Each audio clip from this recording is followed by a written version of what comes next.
Welcome back into Live Now. I'm Austin Westfall. Let's track the latest on the Middle East. Retired Marine Intelligence Officer, National Security Analyst, and the host of the Strap podcast, Hal Kempfer. He's here with me.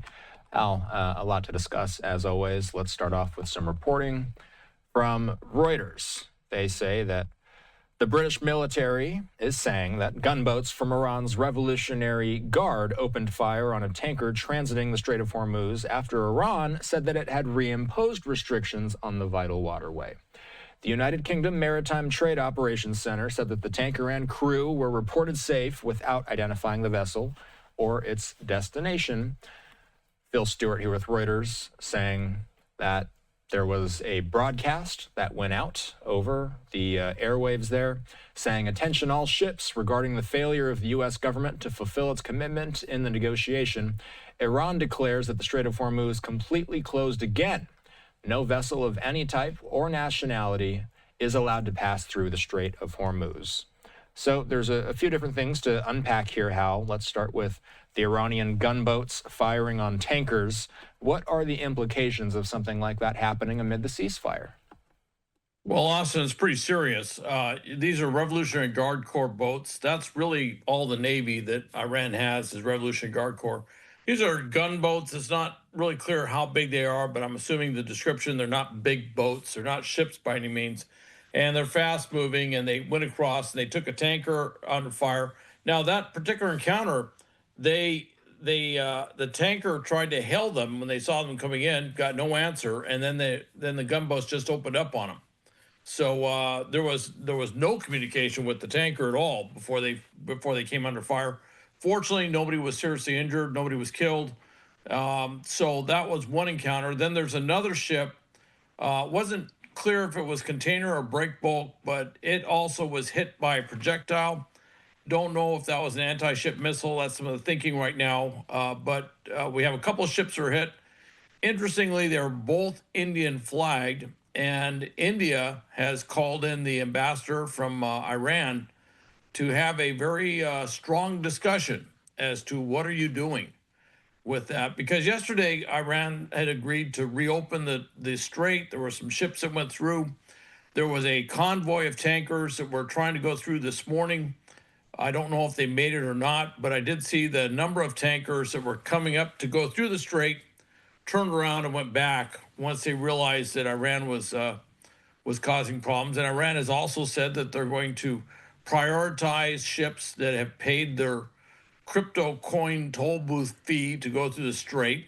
Iran claimed yesterday that they would allow ships that had coordinated with the Iranians to go through the strait, and it appears that some of this is tied to that. Although what they've said is, since the U.S. decided to maintain its naval blockade, they've decided to close the strait, and we're rolling in within 3 days of the end of this ceasefire. So right now, things have changed a lot since what it looked like yesterday.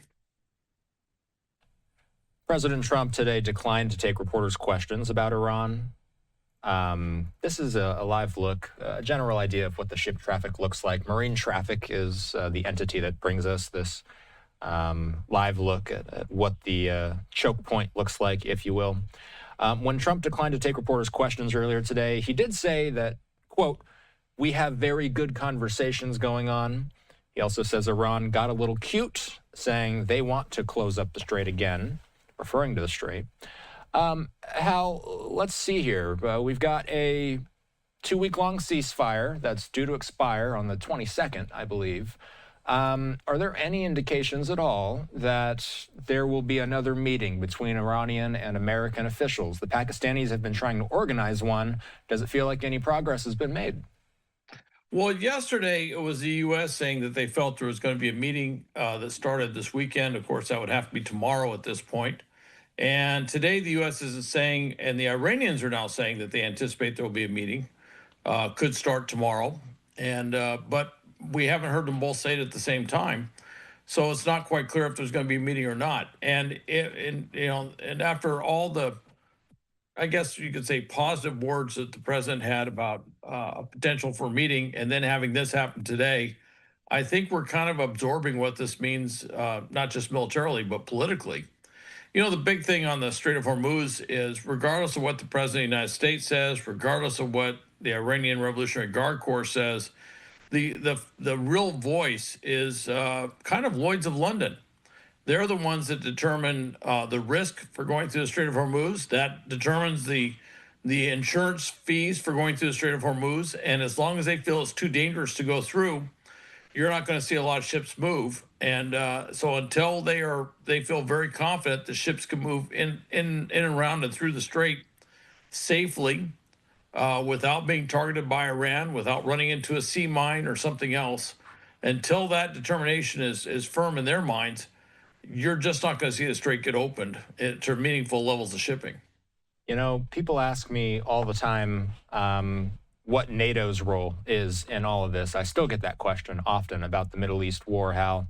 There was some reporting from Reuters earlier today that said that there were going to be some weapons deliveries that are likely to be delayed because of the Iran war. The Americans apparently may have to delay some shipments to European countries, like countries in the Baltic regions and in Baltic region and in Scandinavia. You know, as this war pushes forward, I think it's worth checking in on this question every once in a while. What has NATO's role been in this conflict, whether it be directly or indirectly? Well, NATO certainly has, a number of NATO countries have talked about potentially going down there and being part of a larger combined task force that would maintain a defensive relationship or defensive situation, making sure the Strait of Hormuz is open. But that's only after active hostilities have come to an end, that there is a genuine ceasefire. In other words, nobody's firing on each other. If that is truly in place, then it's not just the European countries, it's also probably one or two Asian countries may join in and help with things like make sure that it's cleared of mines, providing some sort of defense against anti-ship missiles, drones, fast boats, surface drones that are on the water, things like that. So that's a possibility. But NATO itself has not been involved with this. Of course, the president has called NATO useless in so many words. He's had some very strong words about NATO for not stepping up on this. But I would point out, NATO is a North Atlantic Treaty Organization.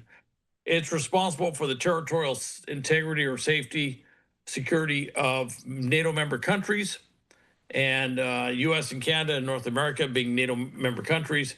The only time Article 5, which imposes NATO action, the sort of one for all sort of thing that's talked about, was when the U.S. was attacked on its territory, and that was 9/11. That's the only time that's ever been invoked.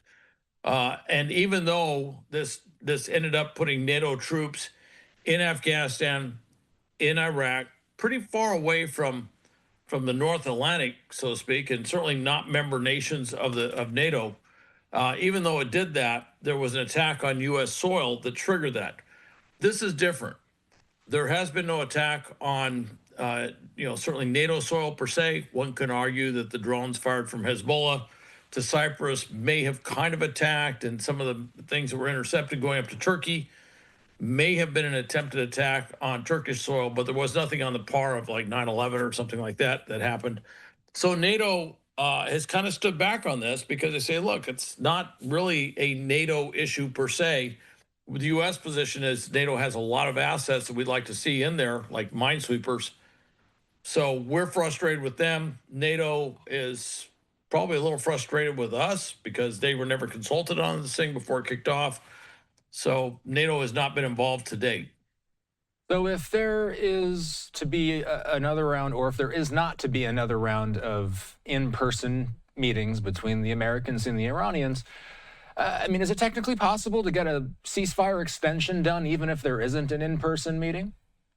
Technically, yes. Theoretically, yes. Practically, I'm not so sure. If Iran is not sitting at the table and meeting to try and hammer out a deal, hammer out an agreement, and they're certainly not opening up the Strait of Hormuz, which was a pretty firm U.S. condition for the ceasefire to take place anyway. I don't know that we're going to extend the ceasefire. You know, we have not formally asked to do so. When asked multiple times over the last couple of days, White House made it pretty clear that we have not asked to do so. They were talking yesterday fairly positively that there was going to be another meeting coming up. But if the meeting doesn't happen, as you kind of presupposed it might not, then it does raise a question of why would the U.S. extend the ceasefire? And if the Strait of Hormuz isn't open, why wouldn't the U.S. return to regular kinetic warfare to try and shape the battle space in such a way to get it open the old-fashioned way? The last thing I got to ask about is, and you kind of just touched on it. If this does expire, what does that look like? Things just go back to normal, the exact same fighting that we saw the moment that the war began, extreme kinetic energy, extreme kinetic fire? I would imagine yes. And there have been satellite photos of Iranians trying to dig in and around the underground missile cities where they keep all those ballistic missiles underground, where U.S. and Israeli airstrikes had collapsed the tunnel entrances. So they were trying to dig those out so they could use those missiles, and probably some drones as well to target, the Gulf states and the U.S. bases and any place else they want to target. However, what I would say is, if it returns, I don't know that it'll be, as to paraphrase an old Roman saying, not like yesterday. I don't know that it will be like yesterday. I don't know that we won't put boots on the ground somewhere. We certainly have robust capabilities to do raids, amphibious raids particularly, in and around not just the Persian Gulf, but the Gulf of Oman, pretty much anywhere. We have the ability to do raids further inland. We have the preponderance of an airborne brigade over there with a lot of capabilities that they bring to the fight. And so I'm not sure that we will be fighting like we were before the ceasefire. I think there's a very high likelihood that if we have to return to kinetic action, if the ceasefire ends without an extension, that there might be some things happen which will be, from a military perspective, very different than the way we were doing it before the ceasefire.